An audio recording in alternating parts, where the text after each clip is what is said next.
Thank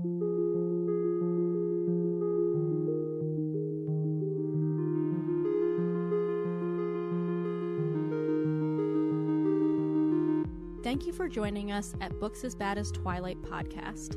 This podcast will discuss books that may or may not be as bad as the popular series Twilight.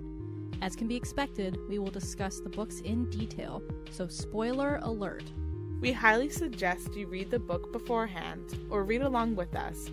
You can use the link in our show notes to purchase the current book we're reading. Also in our show notes are links to the Books as Bad as Twilight website and all of our social media pages.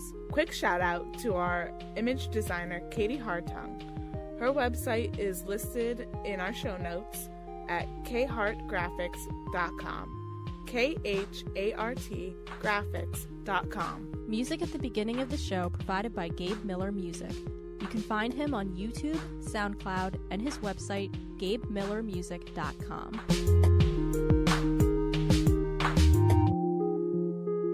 Oh, yes. Oh, look at all of you. I know, you're so little. Oh, children everywhere. That was a great voice. Oh, my child voice? Yes. Oh, my God, children. Oh, no. Oh, no, Danielle. Oh, God. I was playing Dungeons and Dragons last night. I saw your dice. Is that okay that I posted that? I'm trying No. to get, like, more No, yeah, involvement. People liked it. Yeah. Yeah. Yeah, boy. Yeah. Um, That's cool. we were playing D&D last night, and I have a spider cloak. I guess that's what it's called. Okay. And it's resistant to poison. Okay. So our dungeon master was attacking us with, like, trolls or orcs, wherever they were at the time. And I was like, remember, Dylan, you can't poison me. I was like, you can't poison me. I'm immune to it. I was just making all these weird noises. And then Kevin was getting in on it. And so he was just like, yeah, you can't poison her. She's immune. All right, everybody. Welcome to our Yeah. brand new episode of Books as Bad as Twilight. My name is Danielle. And I'm Brittany. And today we are reading chapters 35 through 39 of Lost in a Book by Jennifer Donnelly. It's going to be a fun time. Oh, gotta put my glasses on. Why do I always forget this? It's all good. It's all good. There we go. So, as we always say, spoiler warning for the coming chapters. Up to chapter 39. Please read up to chapter 39, including chapter 39, right? See. Mm-hmm. And then we're going to have a good time. Next week, we'll be reading chapters 40 through 44. So if you want to prepare for that after you listen to this episode, it's a good idea. Do it. Did I say next week? I meant to say next episode. Next episode. I probably said this that a lot. one might come out on a Friday, so you don't know. So true. This might be next week. So next episode. Yeah, next episode. We don't know. This is now a once a week podcast. Yeah. No, I'm joking. No, 2 weeks. Never. Don't leave us. It's like, no, unsubscribe. I can't deal with it. The suspense is too much. Yeah, exactly. We need to know what happens.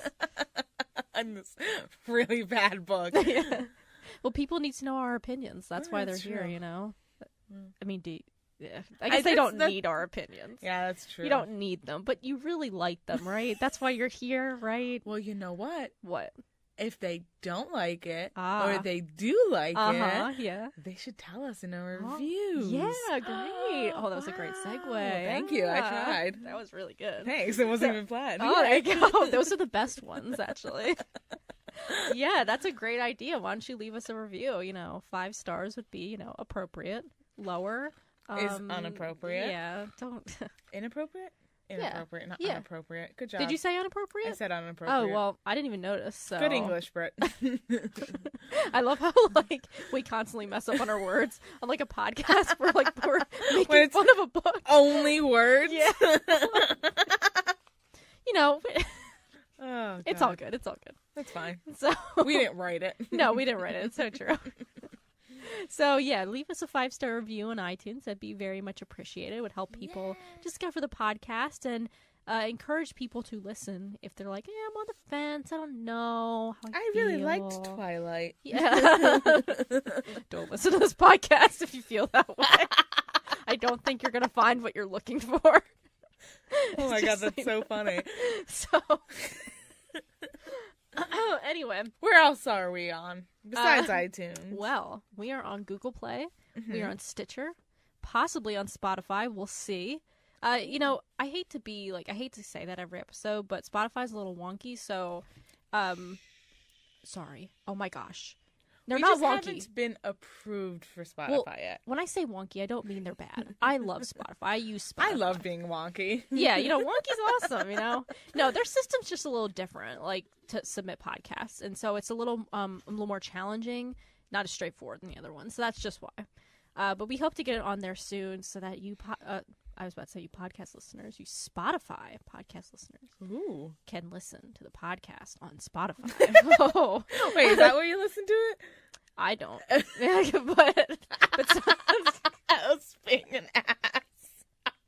And I didn't even catch on to it, so, thumbs up for me. That's the best part, though, when you're an asshole and no one knows that you are one. I'm really naive. I don't know if you know that. I am too. Yeah. Yeah. Well, I'm naive, and I also like what were we saying? I was re-listening because I was editing an episode, and we talked about like the Disney rides, and I was like, oh yeah, this woman, she was being sold into sex slavery, and you're like, prostitution. I'm like, yes, that's what it's called. Like, I know now. I mean, I knew that before, but sex slavery is like sex trafficking. That's a real thing. Yeah, definitely. Yeah, but it's just funny because like I couldn't think of the word. I was prostitution. Like, oh, I got this. Another place you can listen. I just did it again. I said, just ignore that. Anyway, you can listen also at our website, BaBaTpodcast.com. That is BaBaT podcast.com. It's a fun time, so you should definitely head over there. All right, should we get into it? Yes, I have to open my notes. Copious amounts of notes. Copious amounts of... Oh, that is a great word, too. I like copious. And cornucopia. That's a great word, too. Cornucopia. I want to say that because that also means, like, copious, right? A cornucopia? Actually, yeah, a cornucopia of notes. Yeah, because I know people bountiful. Say with the horn. The Thanksgiving thing. Yeah, the horn. The horn with the food. With the food pouring out. Yeah, the vegetables and fruit. Yeah. The corn. And the gourds. The gourds, yeah. Don't worry about us. Like, we're just watering at the mouth. It's fine. All right, let's... Oh, nice. What picture is that from? That is from the Jungle Book. There's vultures in the Jungle Book? Yes, at the very end. That doesn't make much sense. Did you know that they wanted the Beatles to voice the vultures? But I don't... Oh, is that why they look the way they do? Yes. I don't know... Oh. Okay, I could totally be wrong about this, but I think another famous group voiced them. Possibly the Monkees? Right? They were around? Yeah, I think so. Maybe. Monkeys are a thing. Yeah. So, monkeys are a thing. But are there vultures in the jungle? That's my question. I know they're in the desert. I'll admit it. I don't think Disney movies are very accurate when it comes to this stuff. Alexa, tell us. She's muted. She can't hear. We don't like the government listening to us. We don't want to hear them or have them listen to us podcasting about this book. Yeah. Because, Yeah, government. The man. Yeah. Not that they can't, listen. If you work for the government, you can download this podcast. Anyone can listen anyway. Exactly. Like, what are they going to hear? Like, the stuff we cut out, I guess. They're getting a behind-the-scenes look at the podcast. Oh, that's so funny. We're going to hack into that Alexa, and we're going to listen to them podcasting. I had so many people tell me not to get an Alexa because the government will be listening to me. I mean, they probably will find a way to listen to you anyway. I don't. My philosophy is I'm 27 years old. I don't do anything wrong or illegal. Go ahead, listen. What are you going to do? Like, hear me singing poorly in the shower? Right. Like, yeah, I was going to say, what are they going to hear me saying? Like, oh, wow, look at this, like, new movie coming out. Oh, cool. Like, look at all the memes. Yeah, look at all the memes. So funny. Wow. Or they'll probably hear me reading out loud to my cat, stuff like that. Which I do. Talking to my dog. Who's a good girl? Yeah. Exactly. Let's go potty. Let's go out.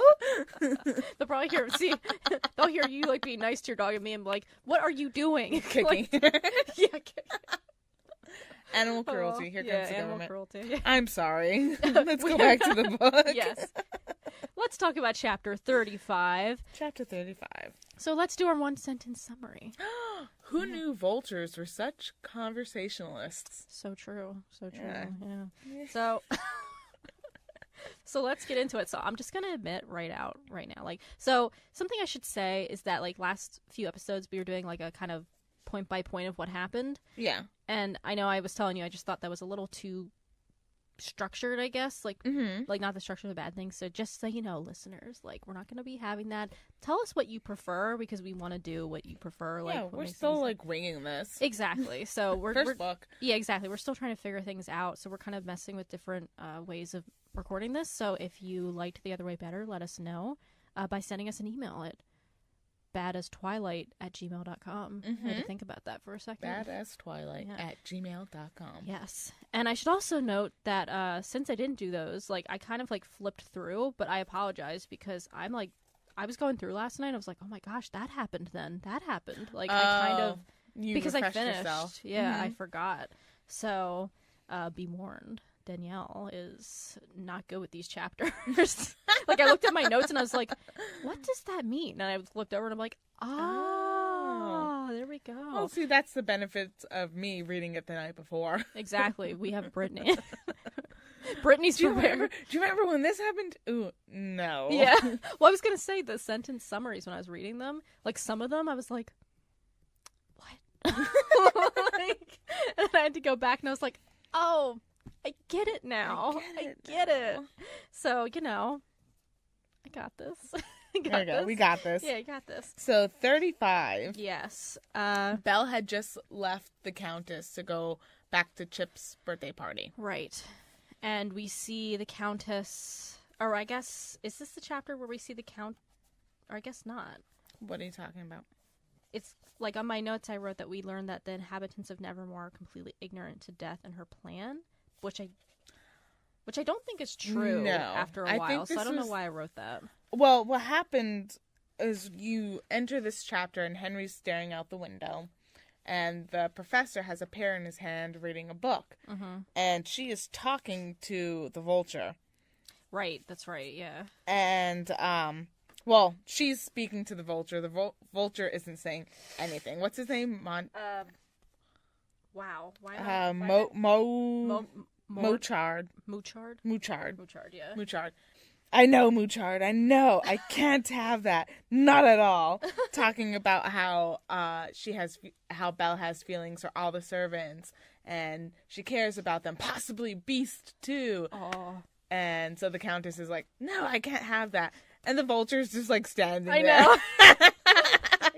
I laughed out loud at this one because I honestly, like, I went back and I was like, oh, ha ha. Because I was looking, I was like, where is he talking? He doesn't say a single thing. And she's great. having one-sided conversations. Essentially, I think, now that you bring that up, I think that's why, because obviously I wrote these notes before I got further in the book, so I think that's why I thought they were ignorant to the plan, because they were very still. And I thought maybe... Yeah. Like, she was manipulating them and she had frozen time. I don't know what I thought. I just didn't think. Yeah. But one of our theories is that they're all a figment of her creation. Right. Yeah. And so when I read that, that Henry continued to gaze out the window, perfectly, impossibly still. So that was kind of like something's weird. Yeah. And, like, something's up. And I don't think the professor moved at all either. You're right, he didn't. Yeah, it just said professor sat there on the leather settee. The leather couch. The leather couch. Yeah, I like that better. A book open in his lap, a pear in his hand. So, okay. And then Henry's just gazing out the window. Right. Very, very still. It's like, okay. And Mouchard is in his vulture form, not in his butler form. That's right. So no one's like, it's no like, oh, what is this weird bird doing here all of a sudden? Right. And being called by the same name as the footman.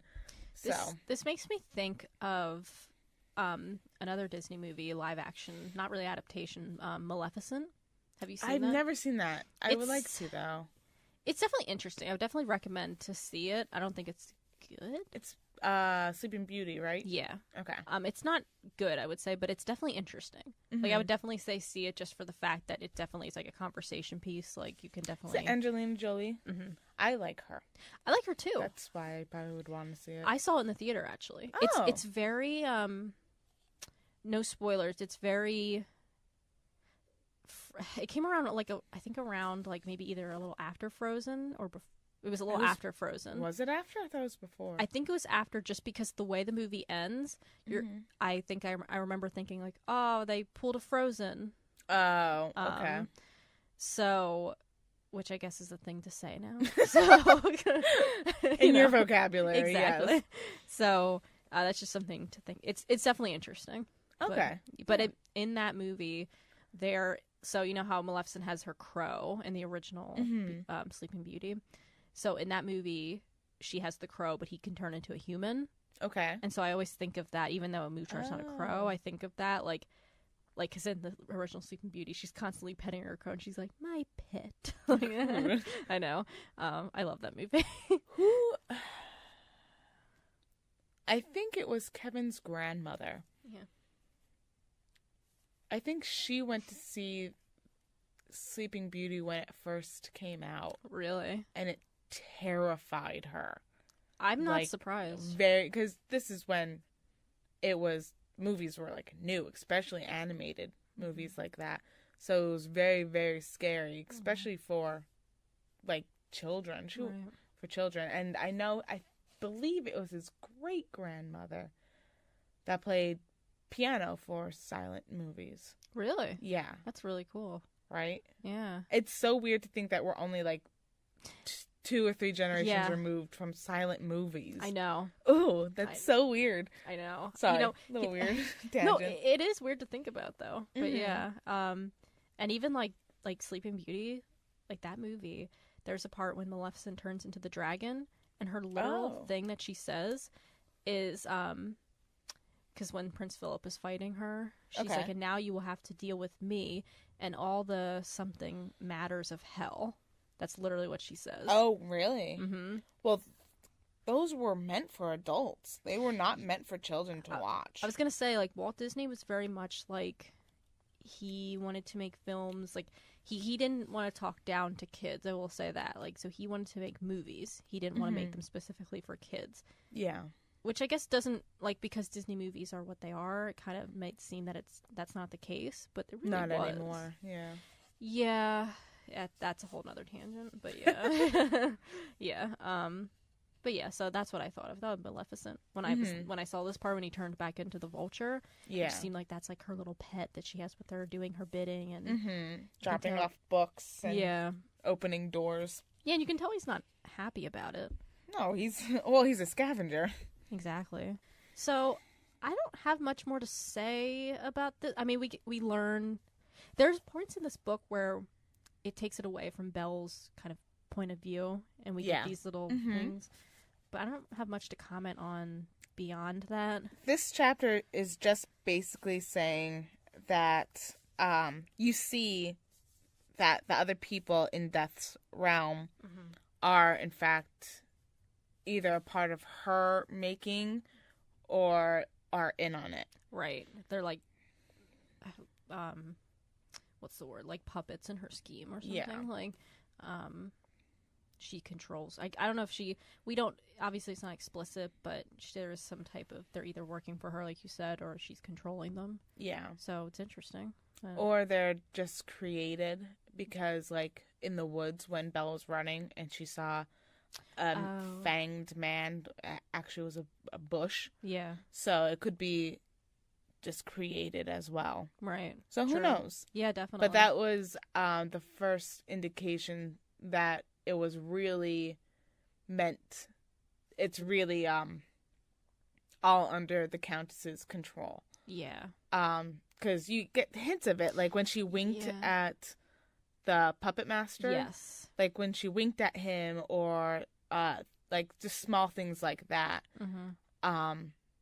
You get a clue, but there's no explicit here's the evidence. Right. Now we have the evidence. Right. Like, yeah, exactly. You have an idea that things are happening for a certain reason. And now, like you said, we have evidence to prove it. So, yeah, Yes. definitely. So, chapter 36 then. Yeah. On to chapter 36. Oh, I know. So look cute. at him.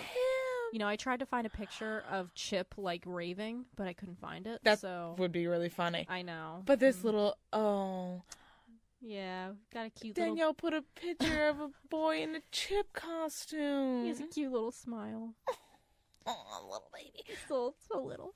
Do you want to do the summary? All right. Chapter 36, one sentence summary. Chip's birthday party was better than my 21st. That goes for me, too. Oh, really? I wrote the sentence, and that was a rough 21st birthday. Oh, really? Yeah, I was an emotional mess. Oh, I didn't bring. We went out to dinner on my 21st birthday. Yeah. And I didn't bring my wallet with me. Oh, so you didn't bring your ID. So you can imagine that I started, because you know me, I started to freaking cry. Like, I was like, are you kidding me? But then, luckily, it was when I was in school, so my friends, like, lived right down the street, and the one had a car, so they drove it up to me. So I was like, thank so you. sweet. So I was like, thank God. That's my story. Mine, my birthday's in May. Yeah. So I was in college, and it was nearing graduation. Yeah. So I was like, yay, it's my 21st birthday. And my friends tried really hard to make it, like, special for me. And I really appreciated that. However, it was also, most of them were graduating. So they were celebrating their graduation. I was trying to celebrate my 21st. And I was just an emotional wreck because, like, I was like, I don't feel special. Which is very selfish of me. Hey, you know, when you want, I understand. Yeah. So that I'd probably have a similar reaction. Like, it's my birthday. It's Come your on. birthday. No one ever bought me a shot. Yeah. But my friend Garrett did buy me a bottle of wine. He brought for me. That's nice. That's nice. I miss him. Yeah. He's off doing army things. Anyway. So, chapter 36. This chapter is Chip's birthday party. Yay! So, how old do you think he's turning? You know, that's a good question. I'm gonna say 8. I was gonna say 8 as well. At first I was gonna say 10, but I think that's a little too old. Yeah. Because he wouldn't have a little boy voice at Hey, you never know. 10. Yeah. Oh, that's true. Yeah, you never know. Some boys, like, That's I know true. most of the boys, when I was in school, most of the boys, their voices dropped in 8th grade when they were 14. When their balls did. I mean, literally, I'm not kidding you. First of all, okay? Gross. Yeah. All the boys, when I went into 8th grade, they had long-ass hair. Like, they just grew up. Like, I think that's a phase for 13 or 13, 14. It definitely is. Yeah, because first of all, in Harry Potter as well, they all had long hair in their 4th year of the movie, which is like... But they were like 17. Well, when they were supposed to be 14. Right, that's true. Oh, that's even worse. But anyway. Yeah. Sorry, I'm stretching out my legs. Hope you don't get grossed out by feet. No, I don't get grossed out by feet, so you're all good. Okay, go on. Don't worry. And all their voices got a lot deeper. And I remember being like, oh, wow, I'm taken aback. This is puberty. Yeah. This is what puberty is. I guess so. But yeah, oh, there you go. I said it again. It's a natural thing. It is a natural thing. Like puberty. Just, my ums are just like puberty. Just like when my balls drop. Yeah. Exactly. Gross, Brittany. Yeah. Sorry. It's like, let's not go there. So, one thing I wanted to comment on is there is a character, and I'm trying to find him. Oh, yeah, there's literally a character in here called Cuisinier. Oh, yeah. That's his name. And I was like, are you freaking kidding me? Like, you couldn't come up with something more creative. Cuisinier. Is he supposed to be the oven? I don't know. Because I don't know if they talked about him before. And I don't feel remember. Like they did. Because when Belle goes downstairs, like, when she can't sleep, and she goes to, like, heat up some milk. She didn't want to wake Cuisinier. Yeah, I can't say it. Cuisinier. That's great. I love that. Queasy. I just had to take a pause. Can we take a moment of silence? I didn't even know I said that out loud. Yeah. You like kind of looked at me like, what's happening? Like, what? Why did you stop talking? That's genius. What's genius? Queasy, I love it. Yeah. Well, he's not really mentioned ever again. So, you know. It's fine then. Another thing I comment on, I'll have to find it though. When Chip is coming and Belle's like looking out for him, the line literally reads, "Here he comes," she whisper shouted now. Yeah. That's very loud if you whisper shout. You whisper shout? Like, he's coming! He's coming! He's coming! That wasn't very good. No, it's like, and just the way it said too, like, she whisper shouted now. Like, first of all, now, like, get rid of that. Oh, yeah. The author's done that before. She has, yeah. A couple times. Yeah, we did point it out, and I forget where. But yeah, there was another time when she did it. Yeah. And it was annoying then. It's annoying now. But yeah, whisper shouted. I saw that and I was like, whisper. Come on, don't be. Whisper shouted. I know you could do like, he's coming. I can't even do it. How do you whisper shout? He's coming. He's coming. Yeah. You do it better than me. He's coming. Oh my god. That is so loud though. Yeah, like, because he'd be like, what is that? Yeah, you could hear that through a door. Yeah, exactly. So, just wanted, okay. She whispered. Yeah, exactly. She whispered. She whispered now. Yeah. No, now. Like, she whispered. Because the now thing is weird because then it kind of puts it in the present tense. And it's not. It's past tense. So that's why it's weird. She whispered now. Or she whispered. Whisper shouted now. Like. And no one does that. I know. You have a nonverbal cue. Right, exactly. Like, she could have been like. She signaled. Yeah, exactly. Even like snapping or something. Yeah. Just, signaled. That would be actually perfect. She could have signaled. She could have waved her hands and it wouldn't have been as stupid as this line. Anyway, so, yeah, it was a weird tense change. I don't know. Well, Mrs. Potts lies to her son. Everyone went to bed. They were so tired. And poor Chip was so sad. That broke my heart, actually. He was like, well, I was kind of hoping, because it was my birthday, that we could... Oh, never mind. I know. Chip is, like, the... one of those like characters who's like the perfect child, and like you read and you just want to love him, but at the same time you're like, oh, this is no. Yeah. But yeah, my heart broke for him there because that's one thing I hate sometimes. I love surprise parties, but like when you have to lie to somebody, I read that and I was like, poor little Chippy. His little heart. But yeah, so it even says like. I don't know if I can find it here, but it says he's like far too good of a child to think about himself. Like, let me see. When he makes his wish? Maybe? Yeah. Oh, yeah, the Make-A-Wish thing. Yeah, I think that's on well, I don't know what your pages are.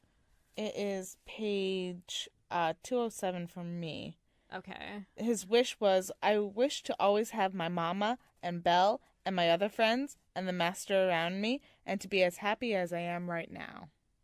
And then everyone got sad. What? That's how I feel. I'm sorry, but an 8-year-old child is not going to wish for that, okay? I'm sorry.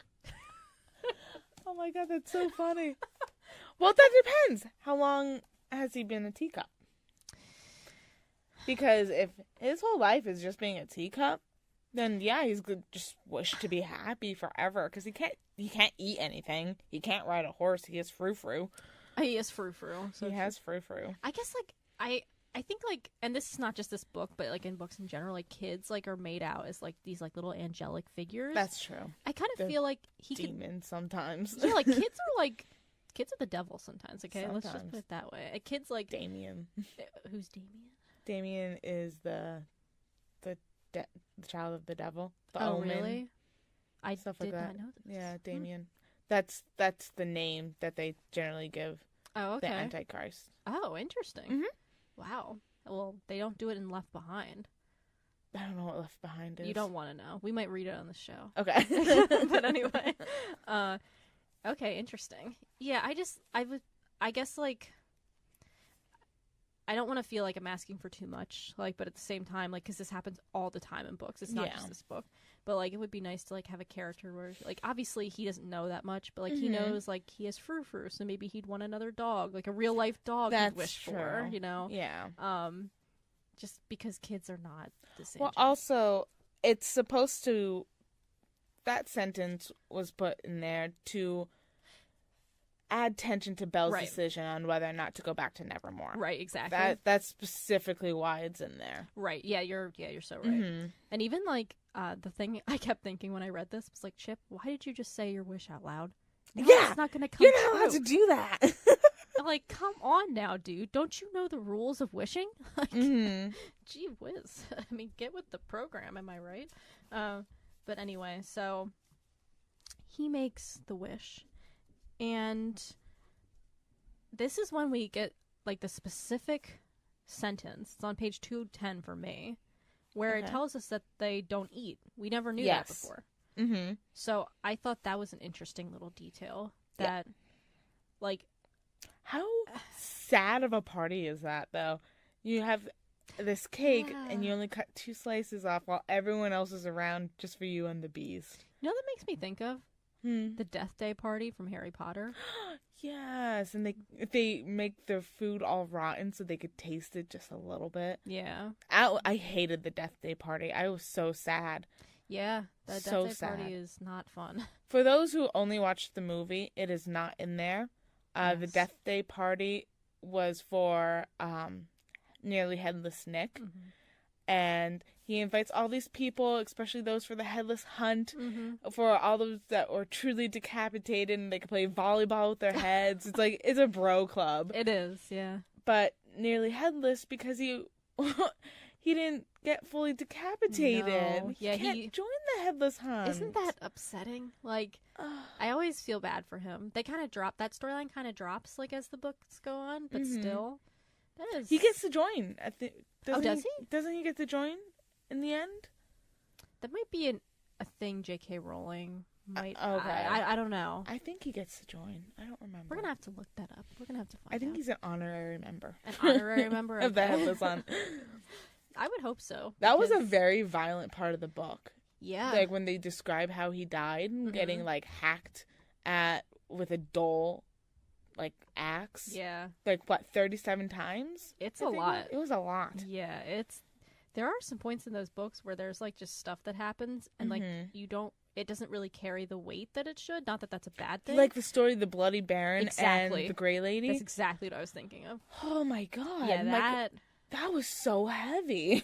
That is way heavier than I think people realize. Yeah. And I remember, I didn't even know. They don't talk about it in the movie. No, not at all. Not the movie at all. completely took a different direction. Well, you know, whatever. But yeah, it didn't really get on that, like, subject at all. Oh God, I'm, like, upset. I know. All of a sudden. I know, yeah. What were we talking about? How did Peeves die? Anyway, okay. Peeves die? Oh, How yeah, did that's Peeves... right. Yeah. He's dead? What? Yeah, what? Oh, yeah, we were talking about the Death Day party because of the food. Yes. So, Mrs. Potts, I guess, starts... She gets choked up. I forget about what. I have to find that part. She's just thanking Belle. Okay, yeah, I see that now. Thank you, Belle. Thank you so much for making him so happy. Which, like, it wasn't just Belle who did that. Like, so I find it, like, interesting that she's like... Yeah, all she did was made the decorations. Right, like, and I don't think that's what made him happy. I think what made him happy was that everyone was together. Yeah, exactly. Everybody was there for him to make this surprise, to think of him in this way. So that was, like, and then she gets choked up, and I'm like, all right, like, book, don't do this. Let's just stop while we're ahead. So, yeah. And then I wrote down, let me see. Oh, he gets gifts. Chip, like every child. What does he get again? Oh, he got a bone from Frou Frou. Which I love that Frou Frou is like so self-aware. Like, I love Frou Frou. I think he's my favorite character. He is so considerate. Yeah. Belle gave him a hat she knit the night before. Who can knit a hat in a night? I know. That takes like 3 hours. Again, she didn't sleep then. Yeah, I know. Oh yeah, that's right. Yeah, Belle doesn't sleep. She has superhuman powers. Yeah. Yeah, so I forgot. And I think the Beast, he gives him, like, a set of ships. Like miniatures. Miniatures, yeah. Yeah. And I guess they were his as a child. Mm-hmm. That's right. So I thought that was really sweet. That was sweet, yeah. I like that. Yeah, it was nice. And what I wrote down for my notes, let me see. I wrote it for page 211.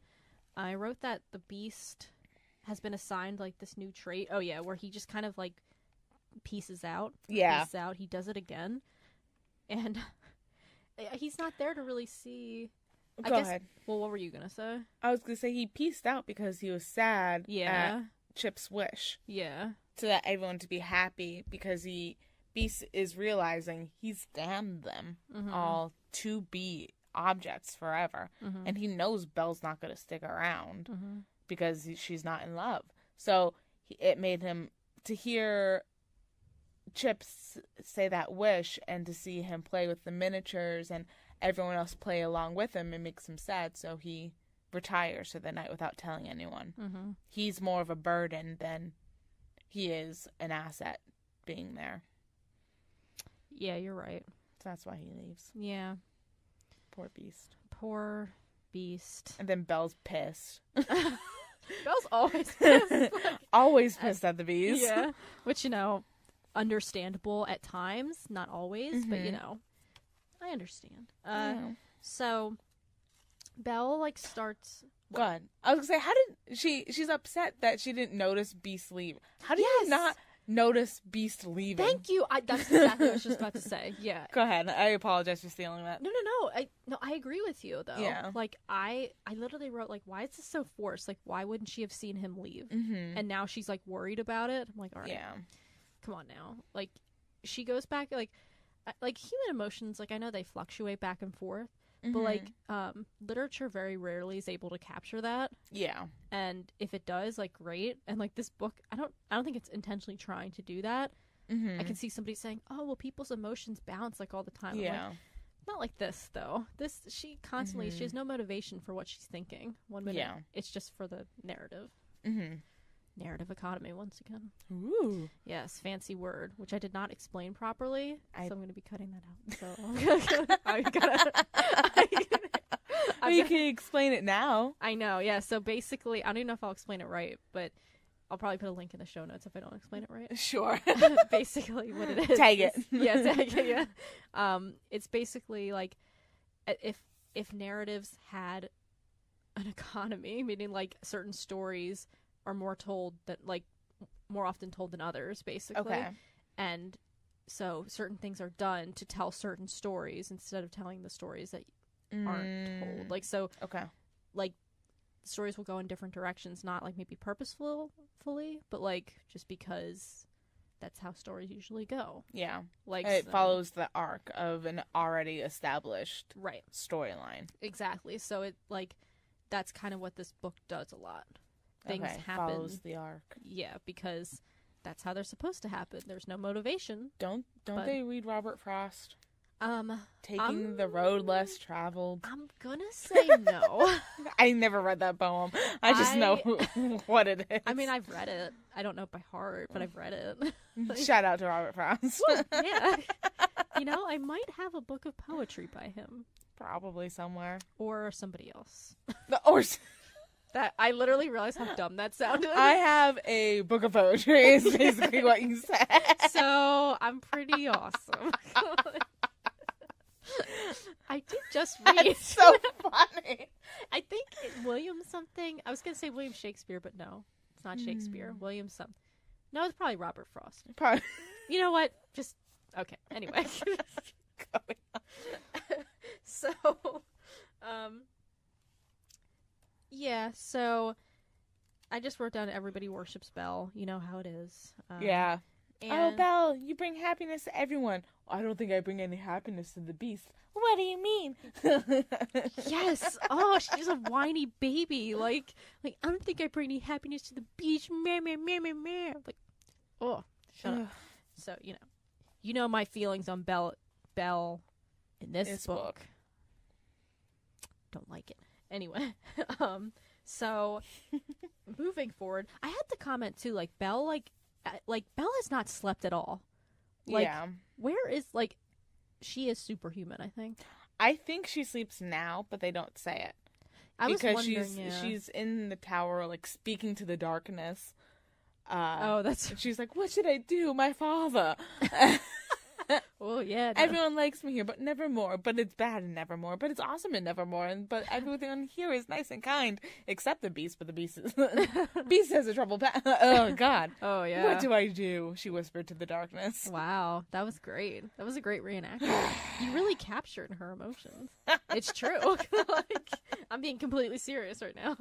And then they come up in the morning, and she's pissed. Right. Like, there's just no reason. Like, she needs a break.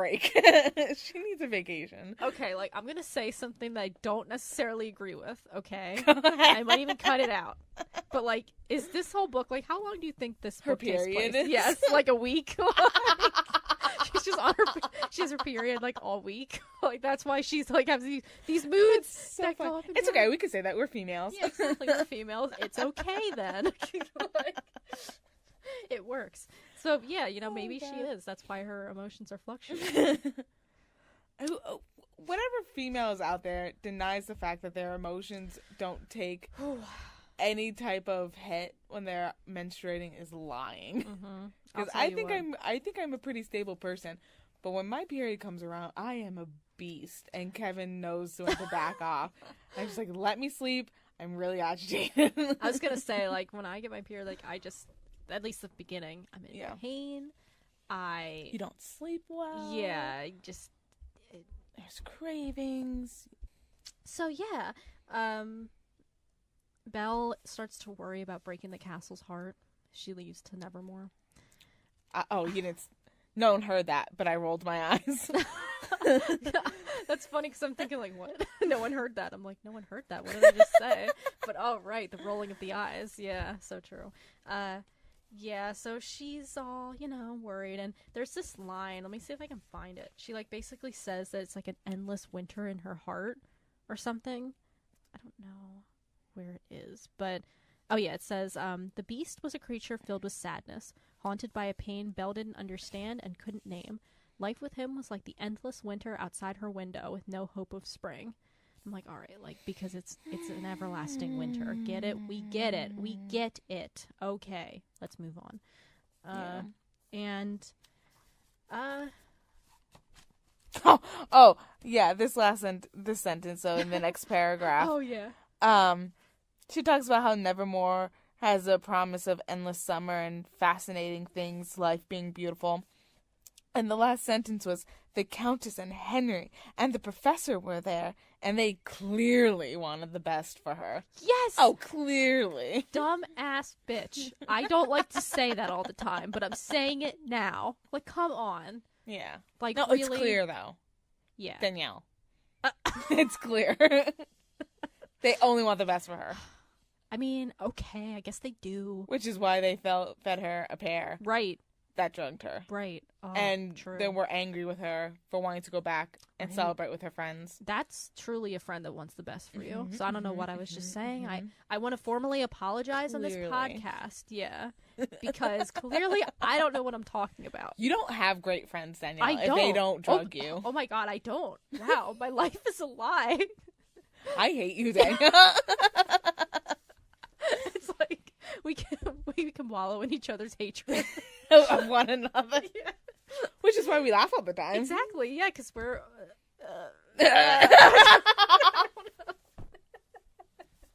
I don't know what I was gonna say there. Just pretend it was something intelligent. Something witty. Yeah. Jello and pedantic. Oh, jeez. Oh, Family Guy. Yeah. So, We get the part that you were saying, where the chapter ends, where she's like, but the darkness gave her no answer. Mm-hmm. She talks into the darkness, so, that's how the chapter ends. I was about to say the darkness is inanimate, but so are teacups, so what the darkness could have answered. I just read a book that I was, thinking, at the end when we finish this book, we're probably going to do recommendations for books similar. Ooh, okay, as yeah. we, and, I have to find one. Yeah, I've actually started making a list, so I have to figure out, how to narrow it down. But one of the books I was tempted to recommend, I still will, but it's not quite like this. It's called The Midnight Zoo by Sonia Hartnett. Oh, that sounds cute.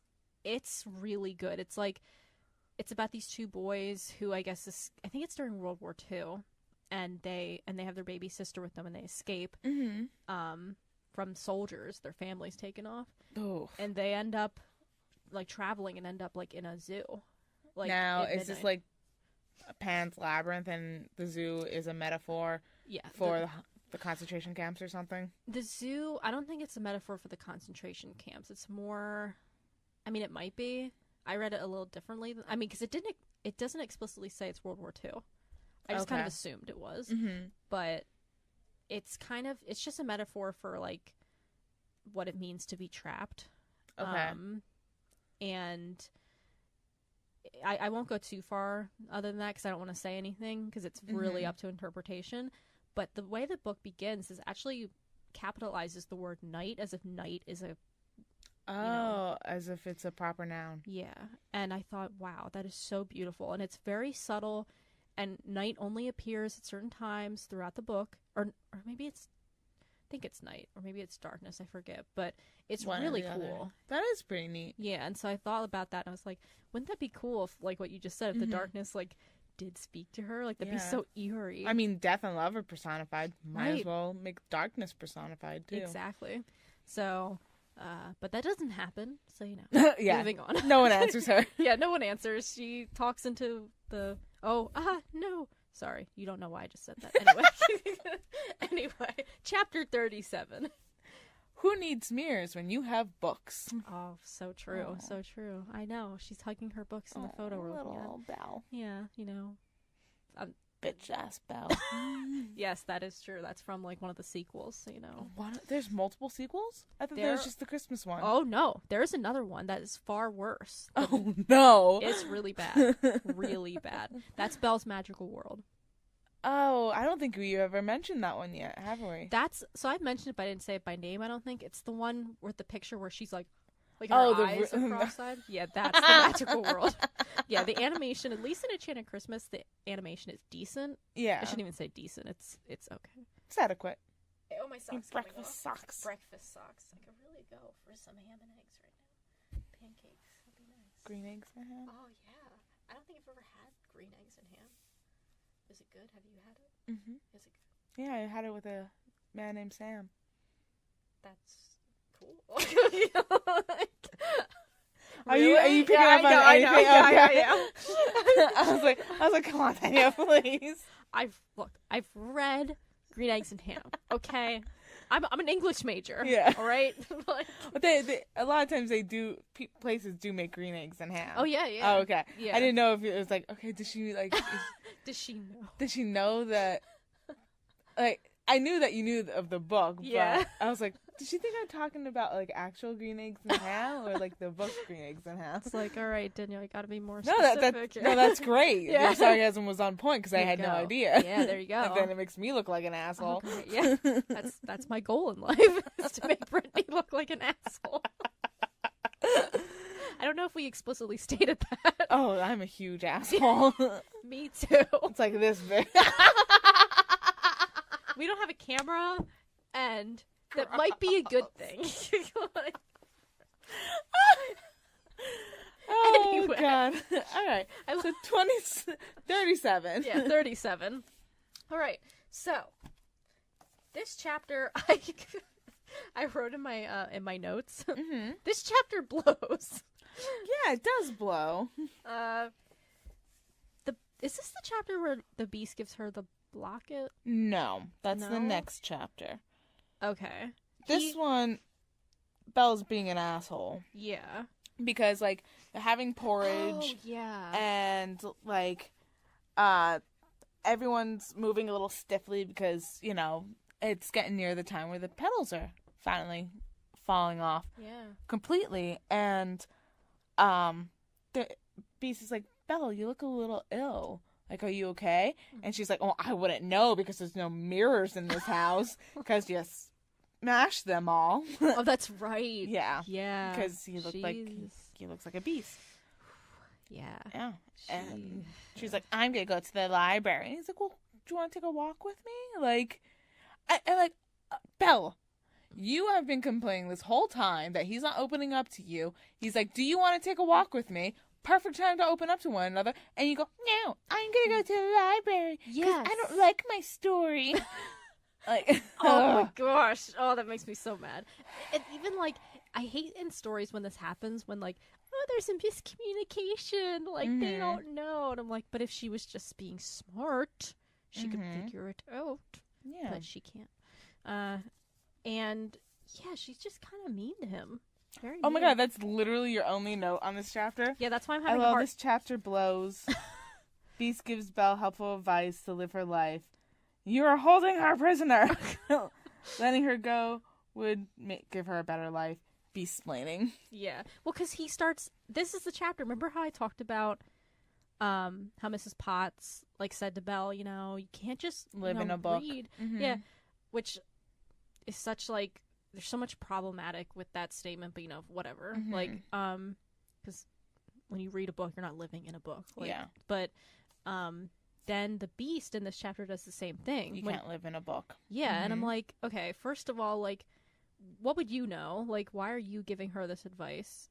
That's not really advice. It's basically talking down to her. I agree, Belle's being a complete ass. Yeah.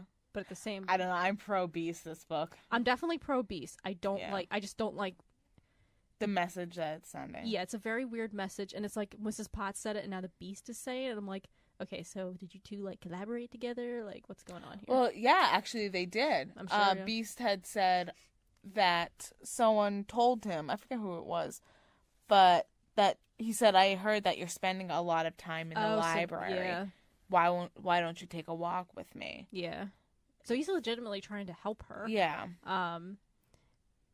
You know, it's just very contradictory because, like, she's spending so much time in the library because she feels the fact that she's there, I guess, and she feels comfortable with books, and because she feels, for some reason, that he's not reaching out to her. He's trying his best here, and then she's being, you know, an ass about it. Because the night before he left without saying goodnight. You know, which is a very terrible offense. So, you know. Yeah. As, you know, understandable. Not really. Yeah. Oh, God. Okay. So, Cogsworth, or whoever it was, Lemire, Mrs. Potts, they're like, you mean a lot to Beast. Oh, I don't know if I really do. Goes to her room. What do I do? Next morning, having porridge. Leave me alone, Beast. Right. Like, no one... Ugh. Yeah. Just because you're on your period, Belle. It's because she's on her period. It is. So I like that theory. Dropping the eggs. Yes. Wow. I mean, listen. Yeah. Boys, if you're listening to this, when your woman or friend or mother or sister are menstruating and they have a little bit of an attitude, give them some slack. They are literally dying inside. Like, their body is saying, you didn't have a child, so let's abort. Like, let's abandon ship, and your whole insides flush out. There you go. So it's a painful process. Leave them alone. Yeah. Give them some chocolate. Give them some tea. Yes. Let them sleep. They need it. Right. Yes, that's very good advice. Just putting it out there. That ends this corner with Brittany, or this segment of Brittany's corner. Brittany's strong feelings, but nothing to back them up on. Brittany's feelings about women and their periods. That's a weekly segment. This week. On Brittany and women's periods and how she feels about them. That was a long title. We need something more catchy than that. Brittany period. Oh. Oh, it's just my name, Brittany, with the period at the end. That's amazing. That's amazing. I have to I'm crying now. Funny. Okay. Pause. does. Is that Tatiana? Yes. She's not here.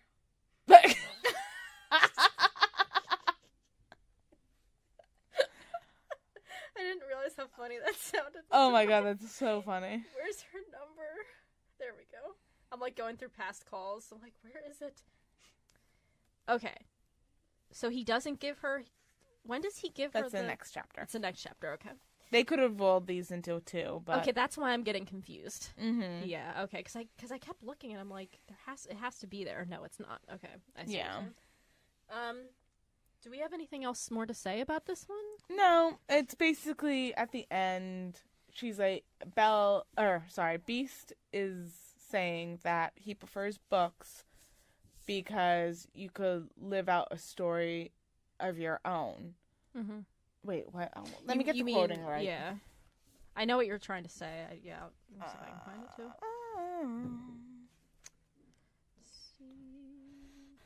But Belle, the servants, they tell me you're in all day. Don't you think a bit of balance is needed? An escape can become escapism before you even know it. Books are wonderful things, but you can't live in someone else's story. You have to live your own story. Okay.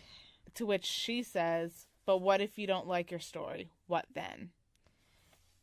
I think I know how to articulate why I don't like this that? Now. I think that, so when he says an escape can become escapism before we know it, mm-hmm.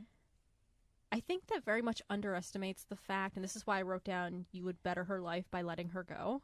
Because, like, there is something to be said about, like, when you become so invested in something that it takes over your life and you're ignoring the things that you should be paying attention to.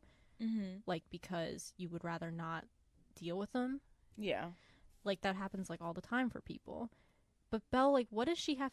Like, there's nothing for her, like, to deal with other than the fact that she's stuck at this castle. Like, she doesn't know that she has to fall in love with him. Like, so what... Like...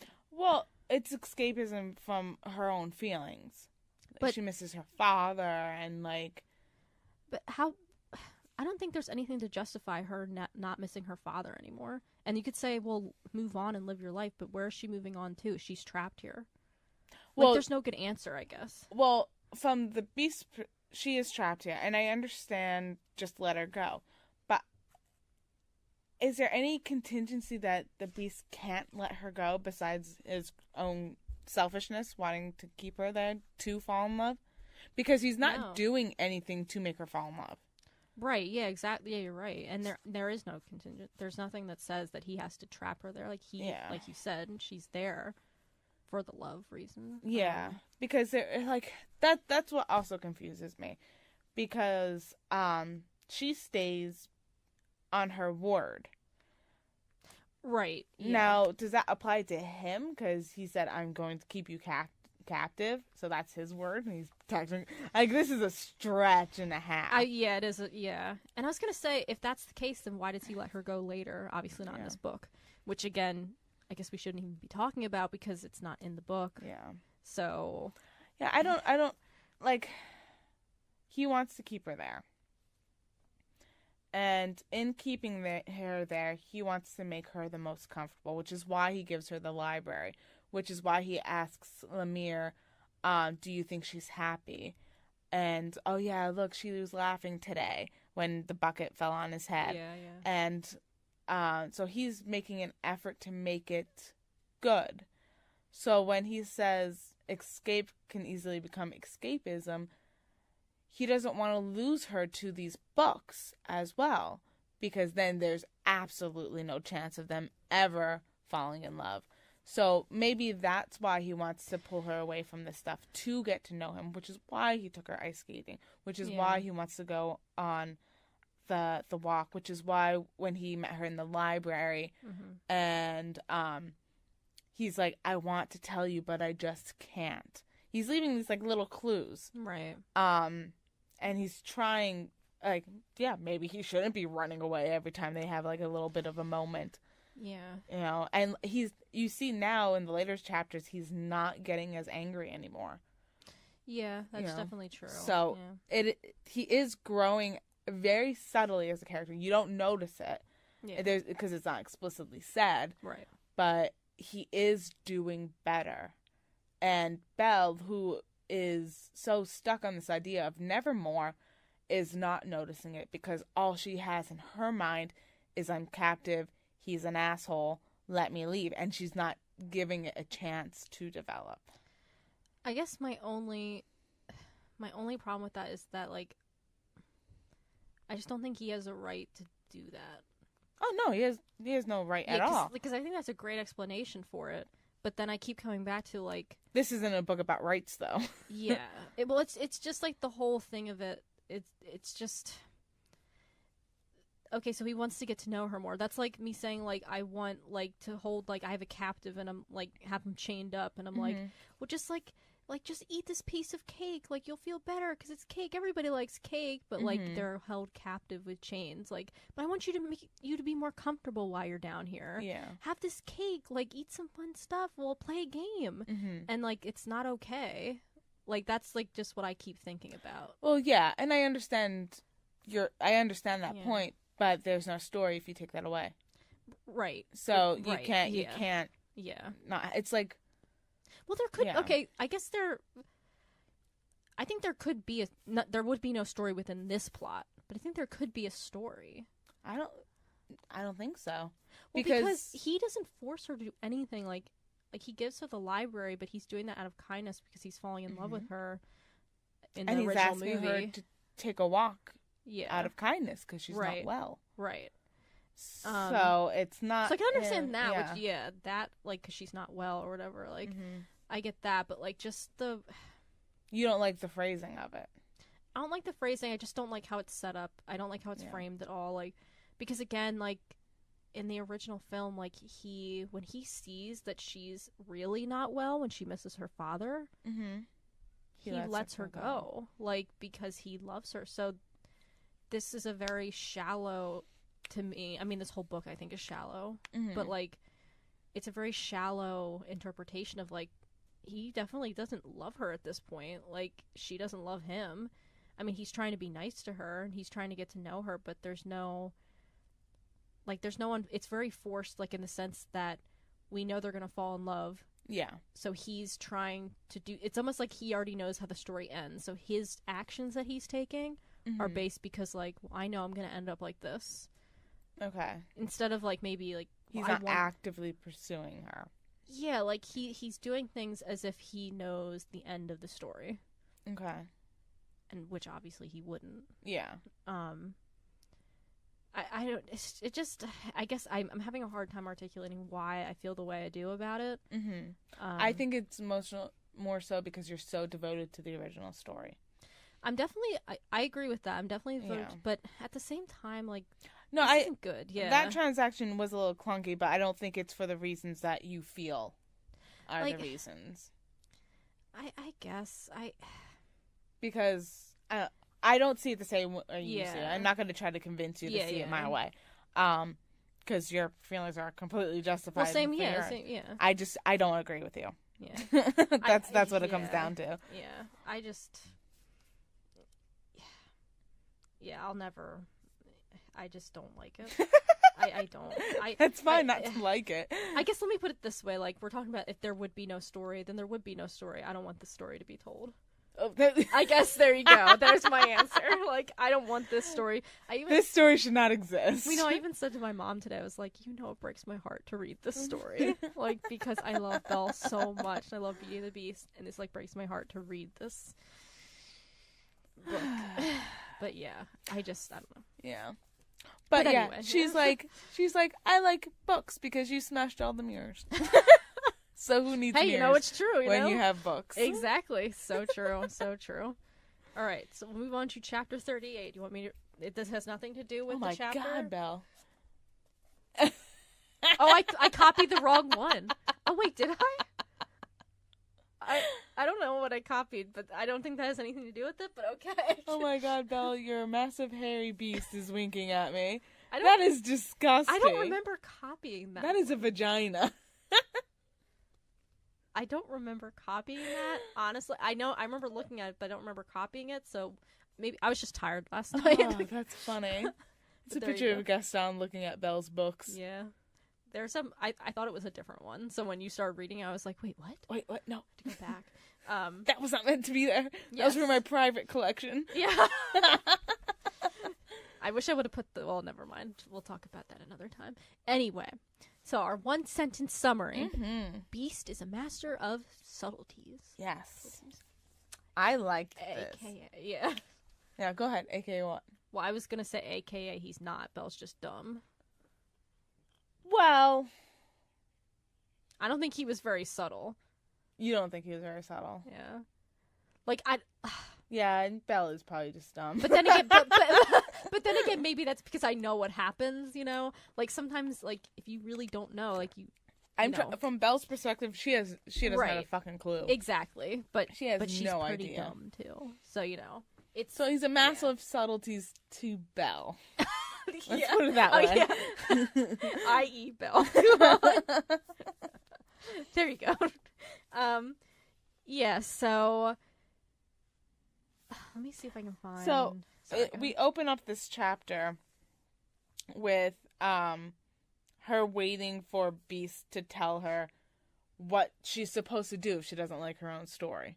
Oh, right. And he didn't give her an answer. She was going to Nevermore today. It was quite possible that she would never be coming back. Yeah. But he asks her questions to try to like drag her to change her perspective. Belle, he's trying to show you. Like, do you remember the one question haunts me above all rest. Do you remember the night you found me in the West Wing after you told me not to go there? And like, so that was the Belle trying to get him to talk. And he's like, can I show you something? She's like, no. Go ahead. I'm sorry. And that was great. I love that. I'm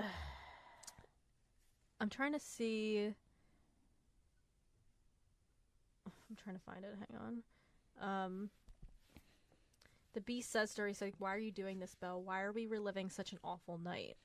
The one when he got so angry. Yeah. That she was in the West Wing. Right. Mm-hmm. And it goes on, basically, she says, because even though I didn't get all the answers I wanted that night, I still learned something. And then she goes on to say, I found out that you were willing to die for me and that I wasn't willing to let you. Mm-hmm. Then why is she being such a cunt? Yeah. I wasn't willing to let you die. So she cared about it, and she won't stop nagging him. There's no clear care. Yeah, you're right. There's just nothing's very clear. Like, this book just doesn't know what Belle feels. Mm-hmm. Yeah, it doesn't know. I don't even know what to say to that. It just doesn't. Yeah. But yeah, that sentence really frustrated me. Yeah. I read that and I'm like, bitch, what did you just say?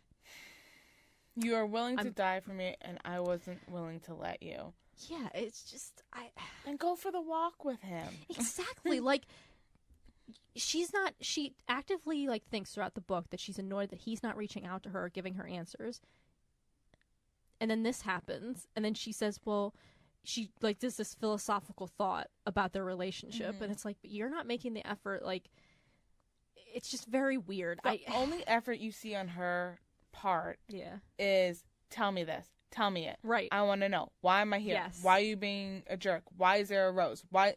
Like, that is her effort to connecting with him. Mm-hmm. Mrs. Potts told me about your past, and I want to bring it up to you and make you upset. Mm-hmm. And he's like, okay, well, here's the library.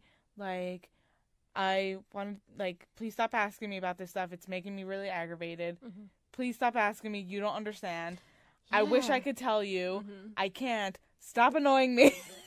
It's the trope of Belle trying to figure the Beast out, trying to find him and really kind of fix him. Yeah. Which we kind of haven't touched on in a little while, I feel like. But it's still there. Just a reminder, you know. A reminder once an episode, I feel like is fair enough.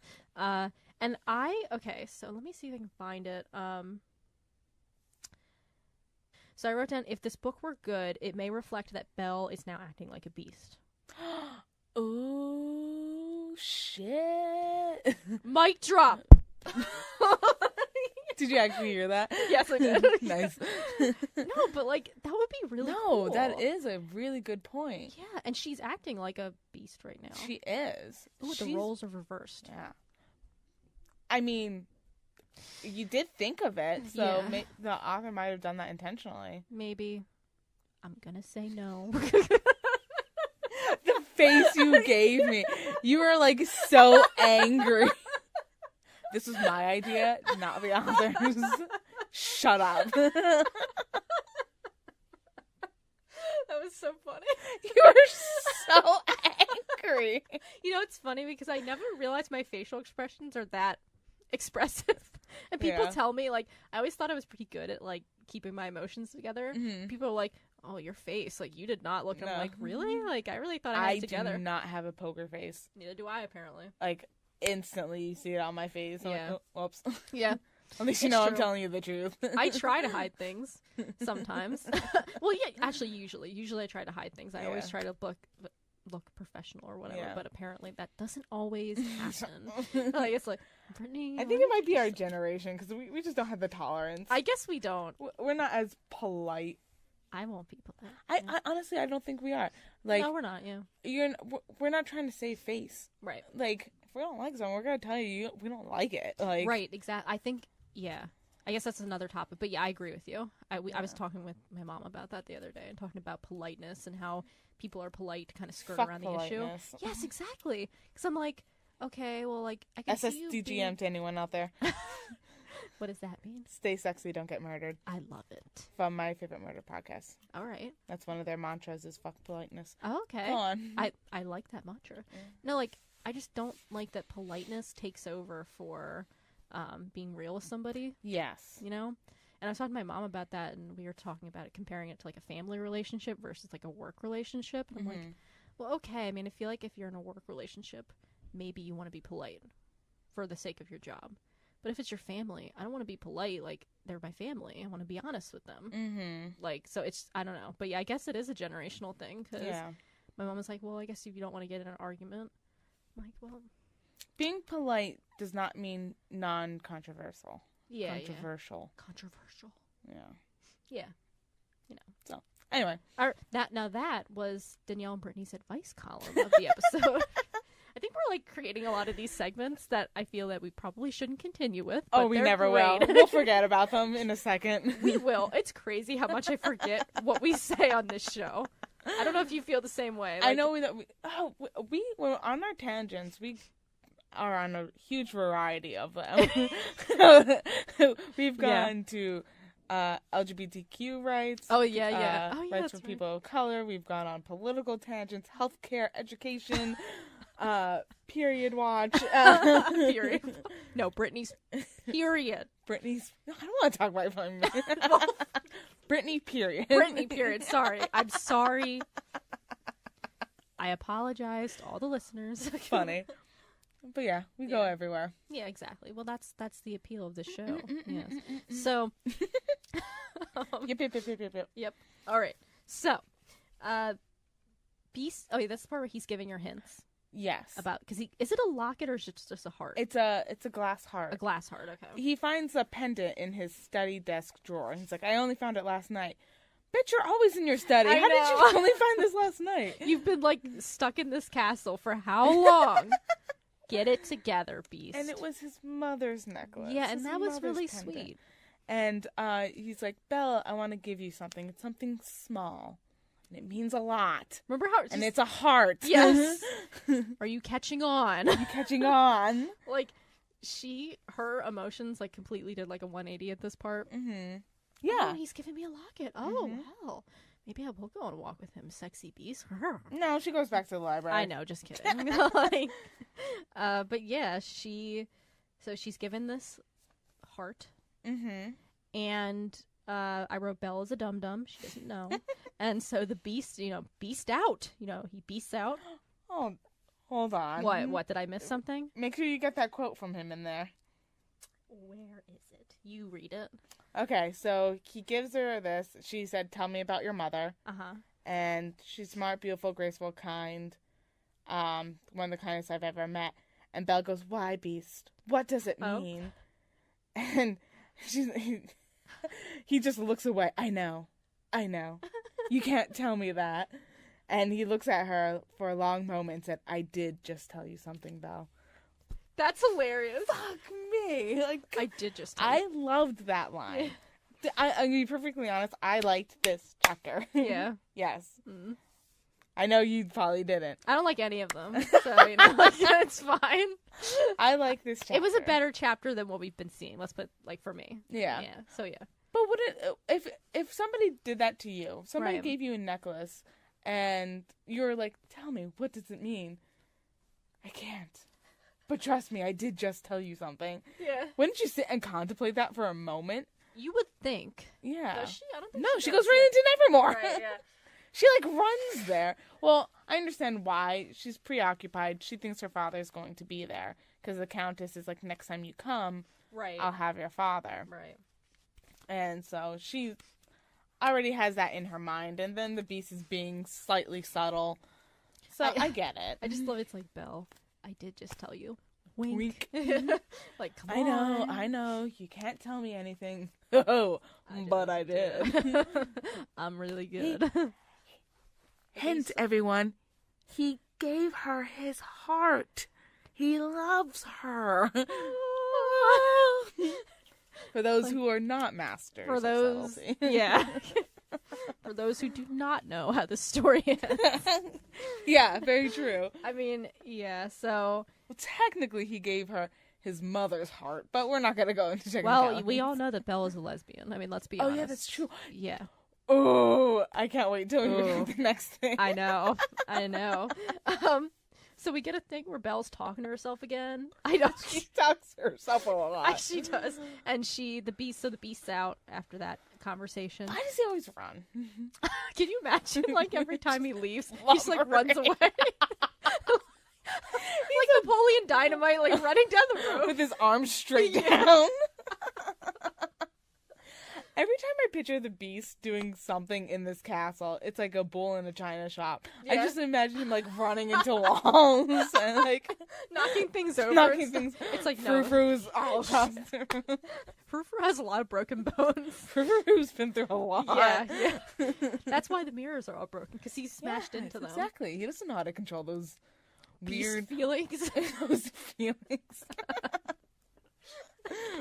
Oh, jeez. All right. Go on. Yes, all right. So chapter 39. The last chapter. Yeah. Holy shit, what is that? Whose face is that? I'll tell you. It's... Ew. We have to link this. This one is going on our Instagram. I'll show you one of her videos after this. I am taking a picture of that, and when this episode airs, it is going to be the first thing on our Instagram. Oh my god. Holy God. Oh So, chapter 39. Yes. Belle's voice gets husky around the Countess. Ooh. I loved that sentence. Yeah, right? Mm-hmm. Like, oh, that wasn't... They need to get it going on. I know. You know what? There's nothing I really want more now in this book. The Countess and Belle. Mm-hmm. And, you know, I just might write my own fan fiction. Do it. Which, we'll see how that works out. Do it. Do it. Do it. All right. I might just do it. Oh, Patreon. If we have a Patreon ever. Yeah. Oh, there you go. We can write fanfic for our Patreon. That would be amazing. You can write fanfic. Okay. Mine will be awful. That's what makes it good, Brittany. It has to be awful. Oh my god. There can be good Okay. I'm gonna make awful fanfic. Just like comedic wise. Yes, exactly. Like if anyone ever read the one to the giant squid in Hogwarts Castle. No. But That sounds amazing. in like a hilarious, like not good way. Oh, okay. Oh yeah, no, not in a good way. I mean, did we just find your kink? Because that's a little weird. It's like, oh, Danielle, you're attracted to physical objects. I'm gonna bye. No more podcast. Yeah. It's like, Danielle, I feel a little uncomfortable right now, and I think I'm gonna leave. Not to kink shame anyone. Yeah, you know, whatever your kink like is. Castles and squids, go for it. Embrace it. Squids. Just don't tell me. Yeah. It's like, just keep it to yourself, okay?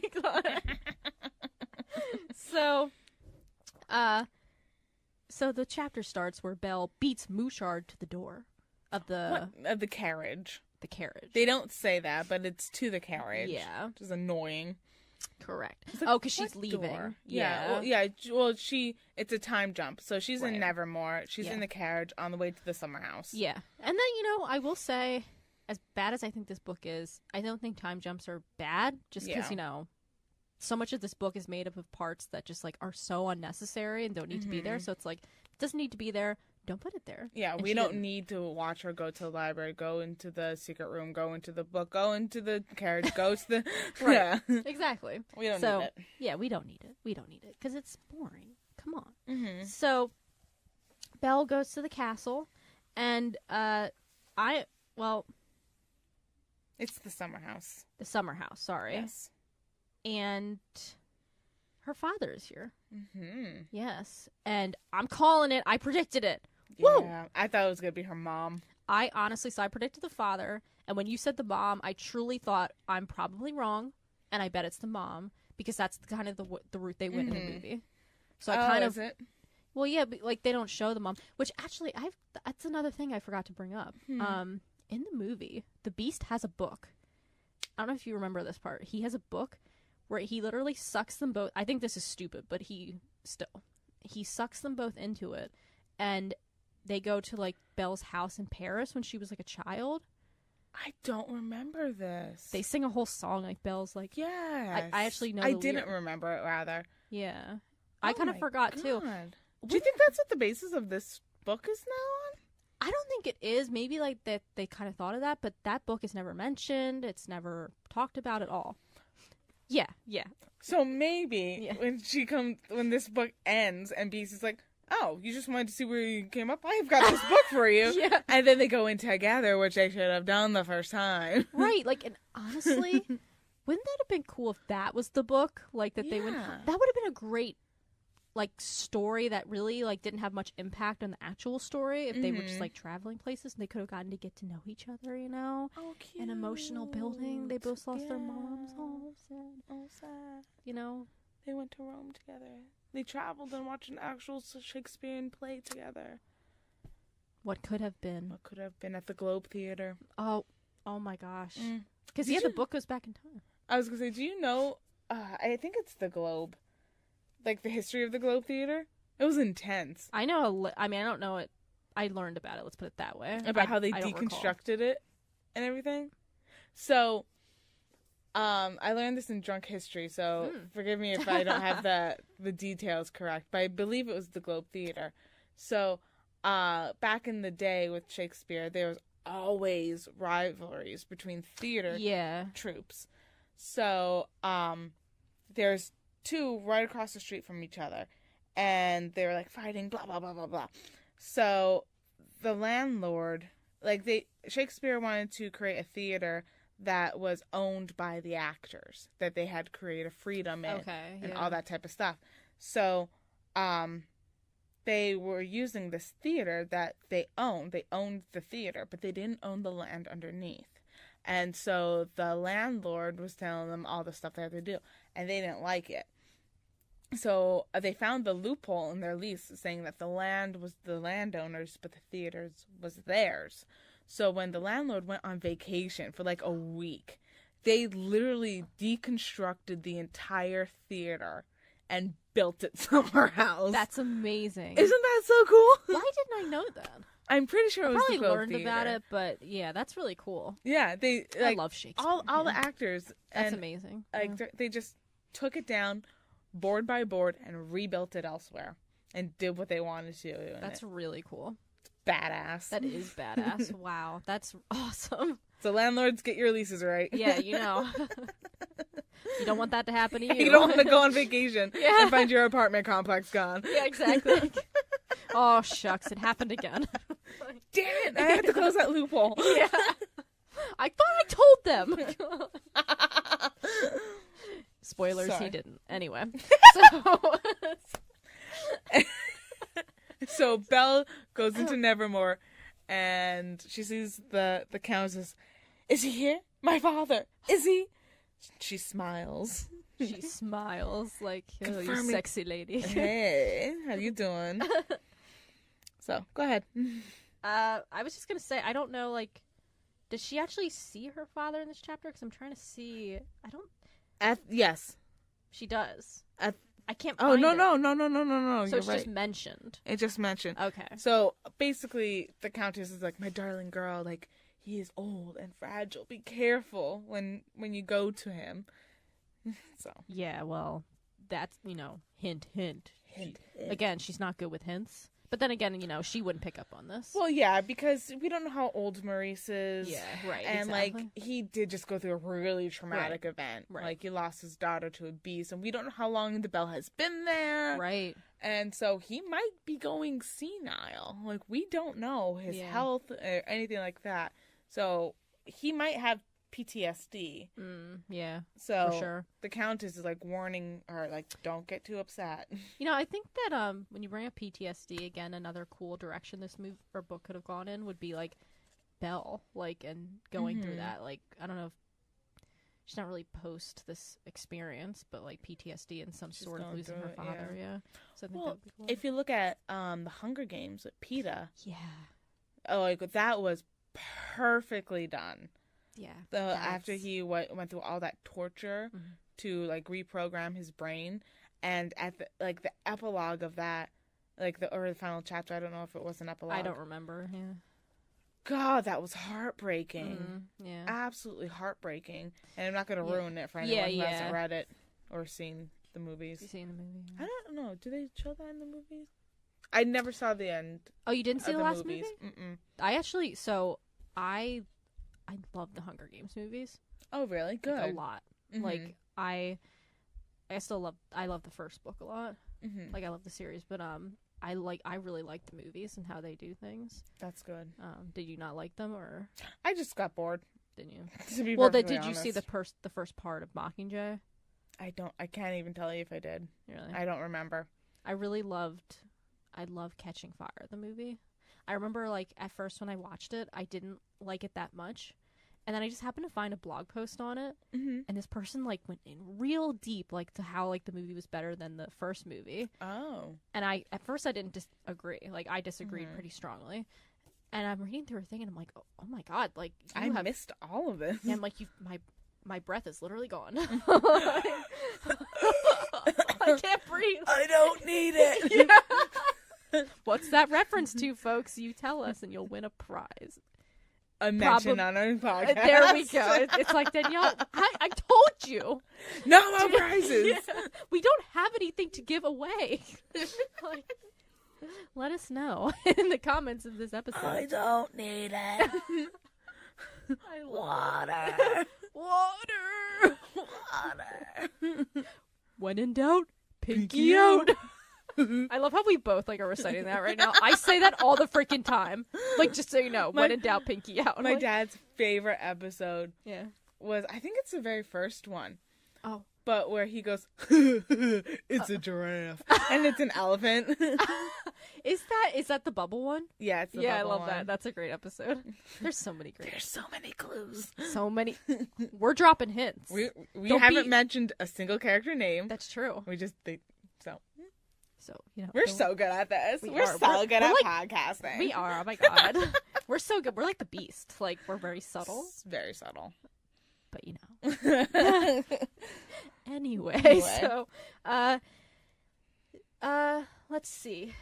I was a little confused at first this part just because it said that Henry was still, but like now that I look back, I'm like, okay, well, I think I was just being really technical because I wasn't sure if Henry was in on it or not yet. Okay. So that at first, but like I shouldn't have even said anything because just because you read ahead.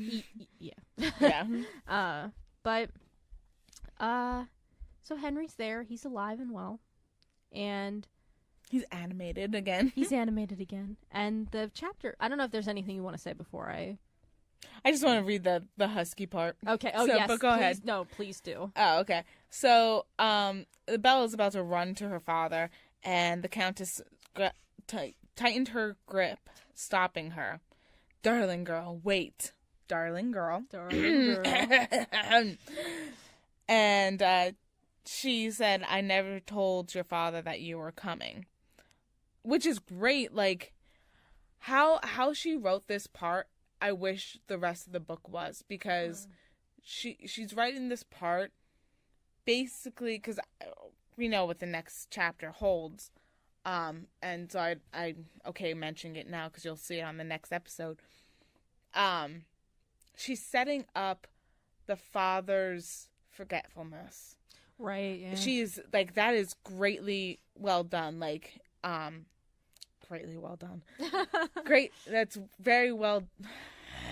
It's very well done. It's done well. Yeah. And, so she's setting up the interaction that's going to come after this chapter. Yeah. And you don't know that right away. But also, there's a bigger reveal later on after the next chapter that goes back to this point. And it's like, oh no, she wasn't setting up for his forgetfulness, but for something else. And I loved that. But she says, be careful, like, I don't want to break his heart, like, I never told him you were coming, you're going to be a surprise, he might be startled. And so Belle was really excited. She, quote, threw her arms around her neck and kissed her alabaster cheek. You are so kind, she said, her voice husky with emotion. I don't even know how to do that. I can only do it in a sexy way. Oh, well, like, that's what I... You're so kind. Yeah, like, exactly. Yeah, it's like...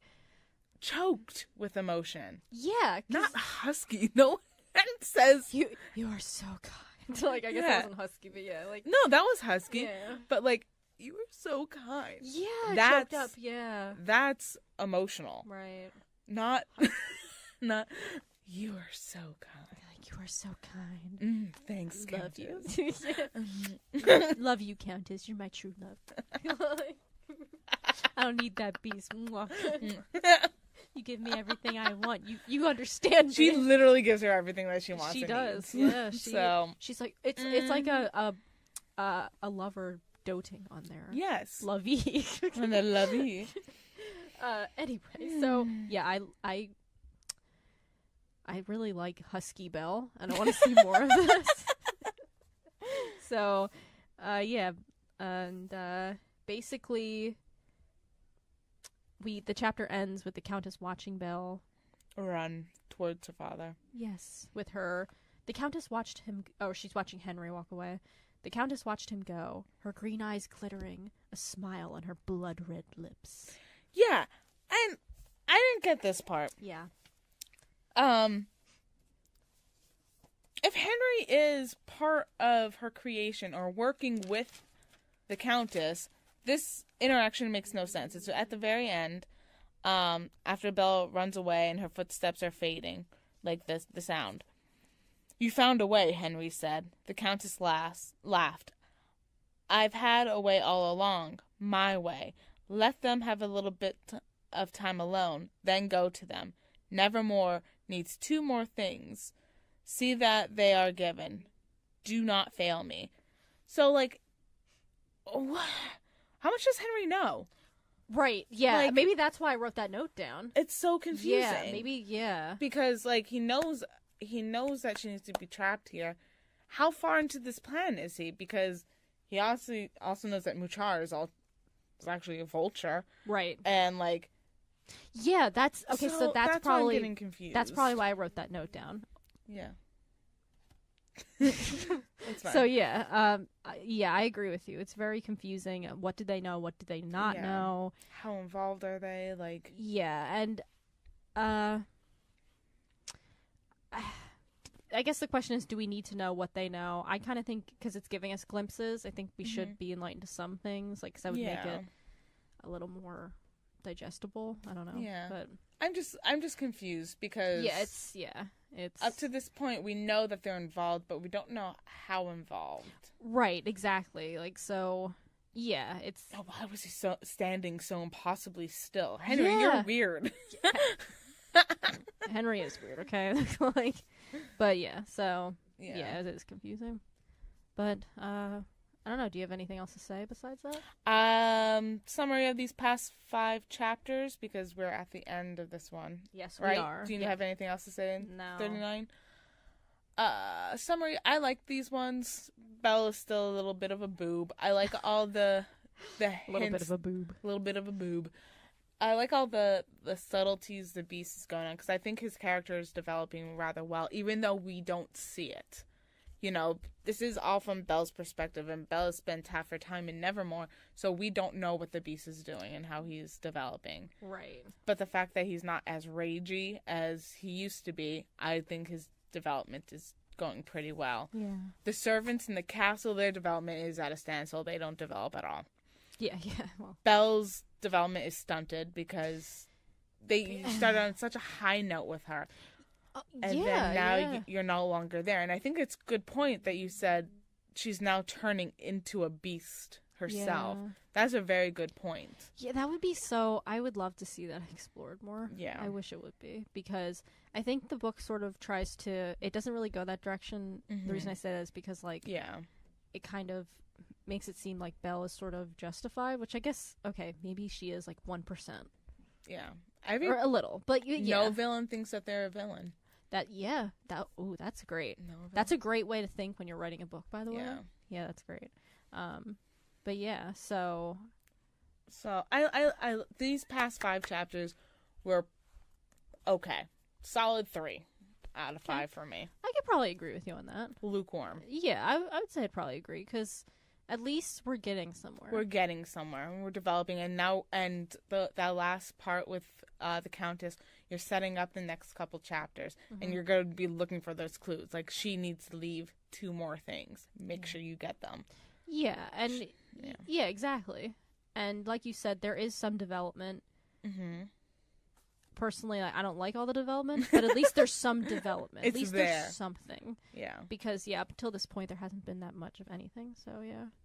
I don't have much more to say. I pretty much agree with most of what you said. So, cool. Yeah. Cool beans. Yeah, cool beans. All right. So, with that being said, next episode, we're going to be reading chapters 40 through 44. So be sure to read those 5 chapters so you can hang out with us for the next episode. Yay! We love having you. We like friends. We like friends. We have a social media presence. Mm-hmm. We are on Twitter. We are on Facebook. We are on Instagram. And Goodreads. Woohoo! And I have on Goodreads, at this point you probably know this, but I made like little forum sections. Oh, cool. So you can discuss the episodes. Yeah. You know, further the discussion. You know, because it's just 2 of us, sometimes 3, sometimes 4, you know? So we want to hear from you folks. Yes. What do you think? And where can you listen? Well, you can listen on iTunes. Mm-hmm. You can listen on Google Play. Uh-huh. You can listen on Stitcher. Uh-huh. Possibly Spotify. Uh-huh. We should probably stop saying that.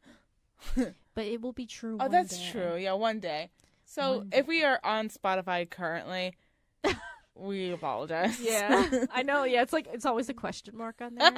So I just feel a need to say it. I need to anyway. And then on our website. What's our website again? It is BaBaT podcast.com. Or I like to say BaBaT. BaBaT. And you like BaBaT. So. I like them both. BaBaT. So, BaBaT. That's books as bad as Twilight podcast.com. Yes, indeed. And with all that, we will say our goodbyes. So thank you for listening, and we will talk to you all next episode. Goodbye. Bye.